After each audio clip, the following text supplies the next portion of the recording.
आजको यो भिडियो चाहिँ धूप बनाउने दिदी बहिनी आमाहरूको लागि विशेष यो भिडियो है। हिजो टिकटकको लाइभमा 2-4 जना आमाहरू आउनु भएको थियो, जोडिनु भएको थियो।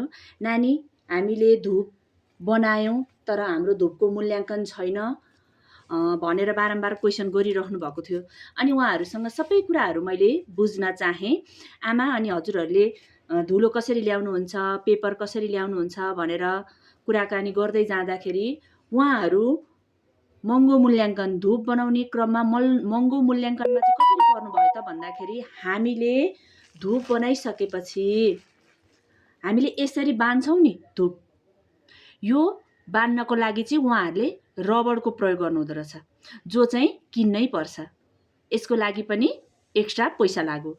अनि उहाँहरूले धूप प्याक गर्ने क्रममा यसरी धूप प्याक गर्ने क्रममा उहाँहरूले ल्याएको प्याकिङ पेपर जुन चाहिँ यसरी टिपटिपे बटमको फोल्ड खालको ल्याउनु हुँदो रहेछ, त्यो चाहिँ एकदम धेरै महँगो पर्छ। त्यही भएर हजुरहरूले के कुरामा ध्यान दिनुपर्छ त भन्दाखेरि धूप बनाइसकेपछि बाँध्नको लागि पेपरको जुन साइड कटिङ गरेर मसिनो खालको पेपर निकालिन्छ नि, हो त्यो पेपरलाई चाहिँ बत्ती काटे जस्तै गरेर यसरी घुमाएर यस्तो खालको डोरीको व्यवस्था गर्ने अनि बान्ने, धूप बान्ने। अनि प्याकिङ पेपर भनेर धूप प्याक गर्ने पेपर पातलो खालको दिनुस् न भनेर माग्नुपर्छ।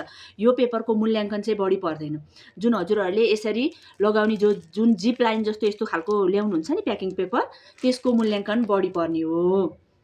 हेर्नुहोस् है त, सजिलो उपाय के गर्ने त भन्दा प्याकिङ गर्ने यस्तो खुल्ला मुख भएको ल्याउने अनि यसलाई हामीले यसरी फोल्ड गरेर दियो बत्तीहरूमा यसरी यसलाई प्याकिङ गर्ने।